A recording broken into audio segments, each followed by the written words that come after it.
Mom's moving in next month, so make sure to clear out a room," Leo said, pointing at the storage room. I couldn't take it anymore. "All right, I'll call a moving company to start packing up my things." "What?" "Let's get a divorce."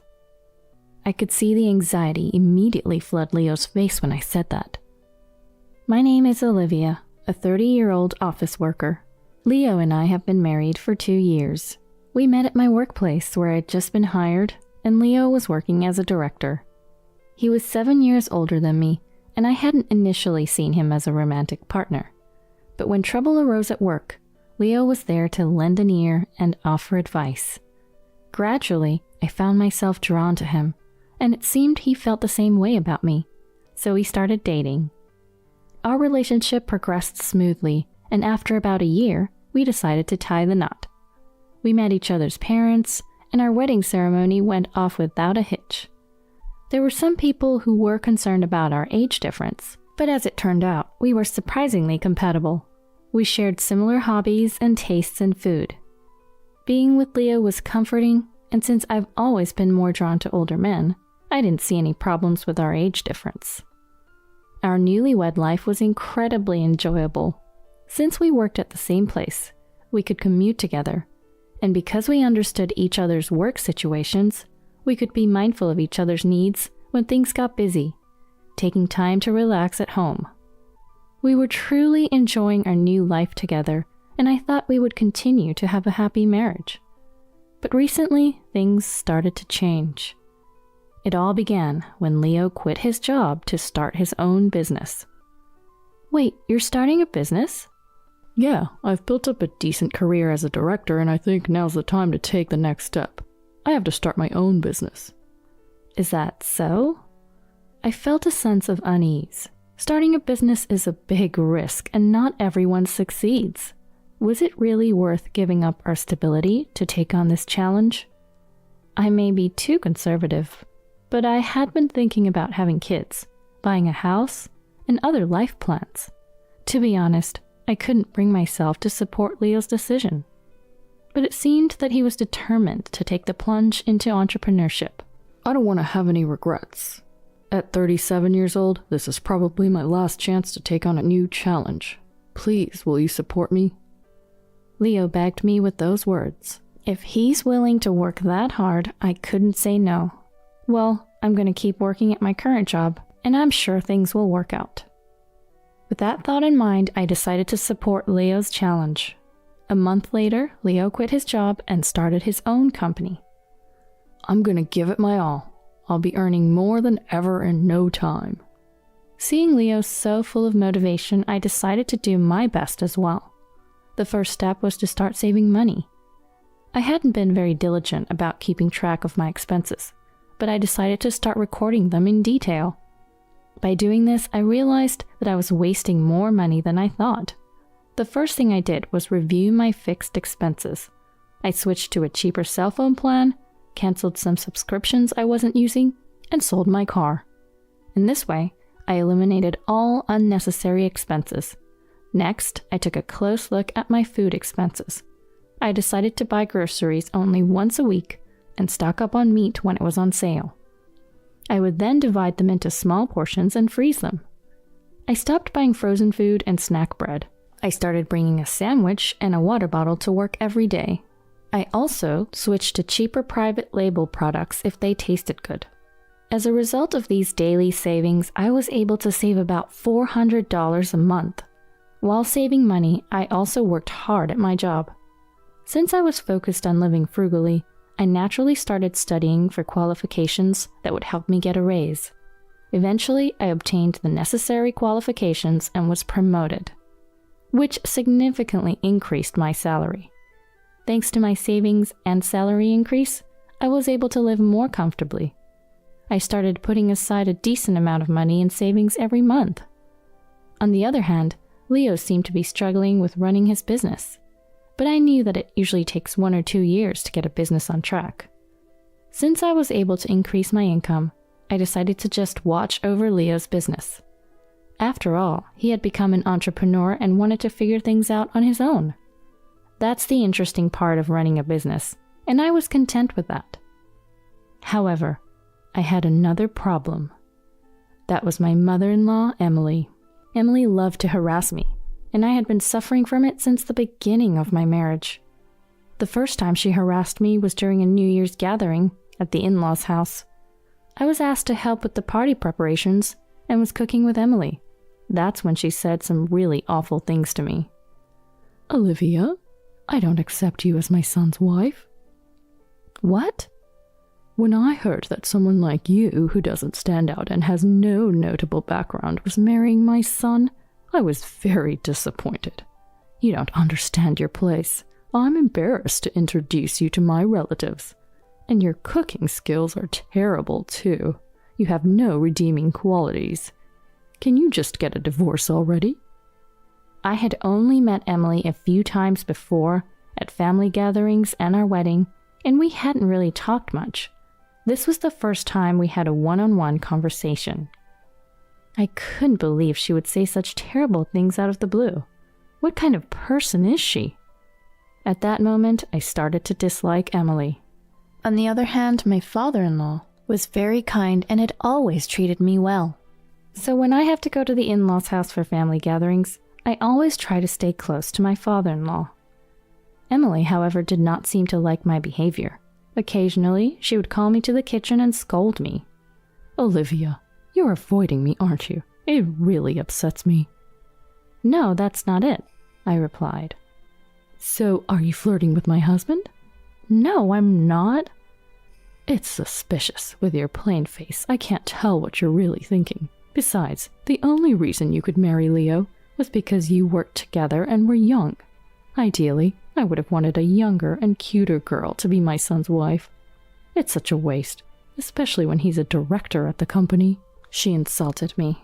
Another thing that troubled me was that Leo asked me to pretend that he was still a director at the previous company until his own company takes off. Because of this, Emily thinks that Leo is a director and my boss. So she looks down on me and treats me like a fool. In reality, Leo hardly earns any income, and I am the one who is the director at the workplace now. It's really tough to hide this fact and endure Emily's harassment. Once, I tried talking to Leo about the harassment from Emily, but he didn't listen properly.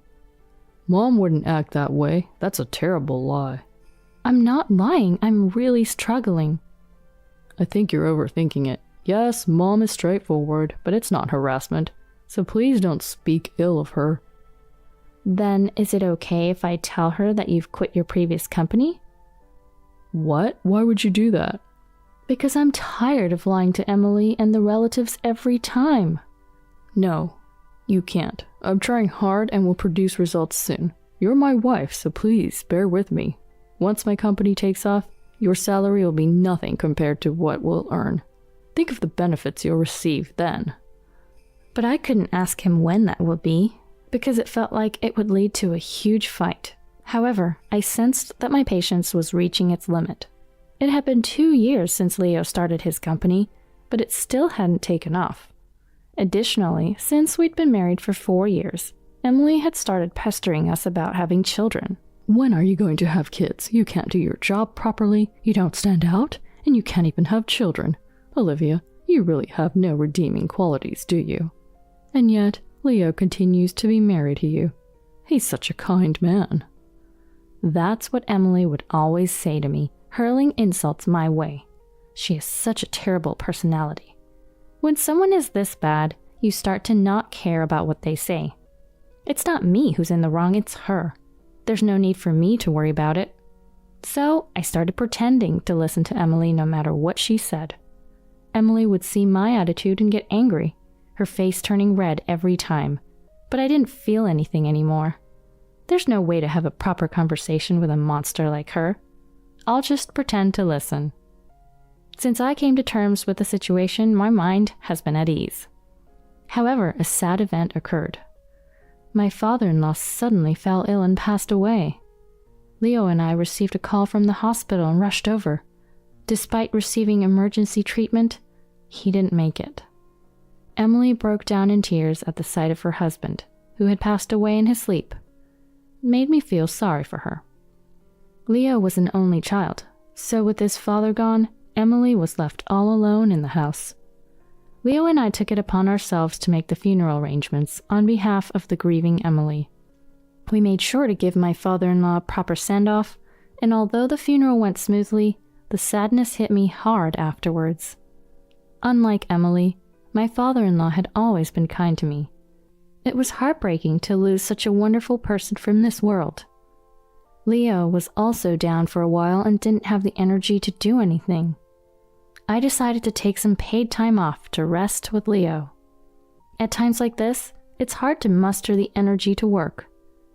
We didn't feel like going on a vacation, so we stayed at home, ate barbecue, and allowed ourselves some luxuries to rest our minds and bodies. I gradually regained my energy and returned to work. I had a lot of catching up to do due to the time off, and although I had to work overtime, I managed to get back on track. However, little did I know something unimaginable was happening behind the scenes. One day out of the blue, when I got home from work, Leo said he needed to talk to me. "What's going on?" When I asked him, Leo dropped a bombshell. Mom's moving in next month. What? So make sure to clear out a room. Seeing that, Leo pointed to the storage room. That room's big, and if we clean up the stuff, it'll be good enough for Mom to live in too. Leo, out of nowhere, said he's inviting Emily to live with us. Wait a minute, you can't just decide that on your own. I've been with Mom these past few days, and we decided it together, so it's not just my decision. What? Wait a minute. Have you not been working these past few days? Nah, I just haven't felt like working yet. What the? I thought Leo was working at his company while I was at my job. But it turns out he was spending his days at his parents' house with his mom. Leo is depending on me for everything, living expenses, apartment rent, and now he decides to have Emily move in without even asking me. I reached my limit. No matter how worried he was about Emily being alone after my father-in-law passed away, I couldn't stand Leo not considering my feelings at all. I fell out of love with him in an instant. Fine, I'll pack my stuff, so I'll call the movers now. What? Let's get a divorce. When I said that, Leo's face gradually turned anxious. Wait a minute. Why are you talking about a divorce all of a sudden? It's not all of a sudden. I've been patient with you for too long. It's been over 2 years since you started your company. How much profit have you made, Leo? Well, I'm gonna increase it from now on. Then work harder. You can't succeed if you're half-hearted and without a sense of crisis. You're able to live comfortably without lowering your living standards. But have you ever thought about why? It's because I'm working harder than you. I'm managing your household finances and doing my best to save money, so you don't have to worry about anything and can focus on your business. I know it's a tough world, and results don't always come even if you work hard. But you haven't given it your all yet, have you? And in the middle of that, you decide to live with your mom without even asking me? Do you remember that I talked to you about my troubles with her? I can't be with you if you continue to do whatever you want, Leo. Let's get a divorce right now, I said, and walked up to Leo with determination. Overwhelmed by my force, Leo fell backward. I didn't care and started packing my bags. Hey, what are you doing? I told you, didn't I? I'm moving my stuff out. Then this room will be free for Emily to use. But what's going to happen to me now and the rent for this house? You can work and pay for it. You know my company hasn't been doing well. It's not just hasn't been doing well, it never will. So close the company, get a new job, and earn a living. How am I supposed to explain this to my mom? I don't know. I'm not related to you anymore. Wait, I don't want a divorce. I'll reflect on my actions and try harder. Please don't abandon me. It's too late. My feelings for you are completely gone. With that, I picked up my packed bags and decided to go back to my parents' house for the time being. I'll hire movers for the rest of my stuff once I've found a new place. Leo was looking down with a very sad face. After returning to my parents' house, I immediately hired a lawyer and started preparing for the divorce. Leo called me several times during that period, but I ignored all of his calls. Once everything was ready, I went to our house along with my dad and mom. Olivia, you came back? What are you talking about? I'm just here to deal with the movers. What? Leo said and looked even more depressed. When he noticed my dad and mom were there, he retreated to a corner and quietened down. How pathetic. In the end, Leo was better suited to work hard within an organization rather than trying to do something on his own. Well, he won't be able to find a new job if he keeps lazing around like he is now. While the movers were there, Leo didn't move and just kept getting smaller. I finished moving all the stuff, so I'll be leaving. We can discuss the divorce through our lawyers. Wait, hold on. I'm not saying that we should get divorced yet. Leo started to speak, but was silenced when my dad took a step forward. No, it's nothing. And so I left the house with my dad and mom. Later, we had our lawyer handle the divorce with Leo. During that time, Leo brought Emily with him and tried to resist. But Emily was in shock as Leo's lies were exposed one after another. Unable to participate in the discussions, she was ultimately defeated by our lawyer, and Leo ended up signing the divorce papers. Of course, I made sure that there was no division of assets. If there were going to be a division of assets, I would have claimed compensation for all the harassment I'd received from Emily when she hadn't helped me at all. Leo, fearing the compensation he would have to pay in a divorce trial, agreed to no division of assets rather than be saddled with debt. This way, I was able to complete the divorce without any loss.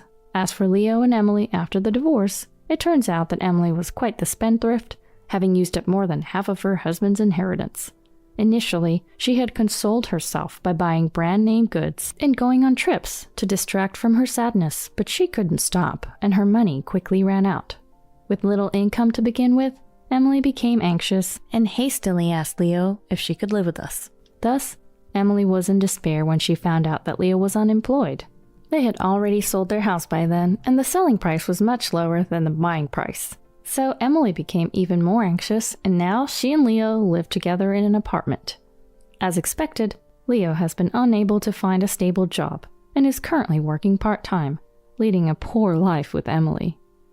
Having run a company with no achievements to its name didn't add any value to his resume, and now that he's almost 40, it will be difficult for him to find a full-time job.